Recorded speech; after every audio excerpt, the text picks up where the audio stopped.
সুপ্রিয় দর্শক, আজকে আমরা আমাদের একজন সম্মানিত পেশেন্টের সাথে কথা বলবো, যিনি আমাদের কাছে পিএলআইডি সমস্যা নিয়ে এসেছেন। তো আমরা আজ নিয়ে ওনাকে 5টা সেশন দিয়েছি। হ্যাঁ, তো আমরা ওনার মুখ থেকে শুনবো যে ওনার 5টা সেশন নেওয়ার পরে কি কতটুকু উন্নতি হয়েছে। জি ভাই, কেমন আছেন? জি আলহামদুলিল্লাহ, আল্লাহ তাআলা অনেক ভালো রাখছে। আচ্ছা, আপনি প্রথম যেদিন আমাদের কাছে আসেন খুব কষ্ট করে এসেছেন এবং জি আপনার হাঁটতে অনেক কষ্ট হইতো, জি জি পা তুলতে পারতেন না, বা আমরা যখন আপনাকে টাচ করছি তখন আপনার অনেক ব্যথা ছিল। জি জি তো আজকে আমরা 5টা সেশন কমপ্লিট করলাম। এখন আপনার কি অবস্থা বলেন তো? জি আলহামদুলিল্লাহ, আগের থেকে অনেকটাই বেটার। আচ্ছা। আমি অনেকটা ভালো ফিল করতেছি, জি। অনেক ভালো লাগতেছে, আগের চেয়ে অনেক ভালো আছি। আচ্ছা, হাঁটাতে এখন কিরকম সমস্যা হয় আপনার? হাঁটাতে আগে যেরকম প্রবলেম ছিল এখন তেমনটা প্রবলেম ফিল করি না।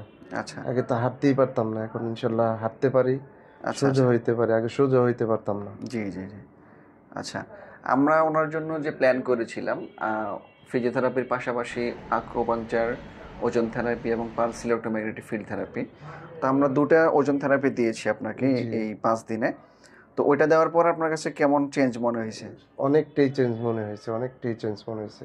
আচ্ছা এটা দেওয়ার পরে থেকে হাঁটতে চলাফেরা করতে একটু ভালো লাগে। আচ্ছা। আপনি তো এখন কোনো ওষুধ খাচ্ছেন না? না না, আমি কোনো ওষুধ খাচ্ছি না। আচ্ছা, ঠিক আছে দর্শক, ওনার চিকিৎসা এখনও চলতেছে। ইনশাল্লাহ আমরা আশা করতেছি আমরা ওনাকে সম্পূর্ণ সুস্থ করতে পারবো। ততক্ষণ পর্যন্ত আমাদের সাথে থাকুন। আসসালামু আলাইকুম।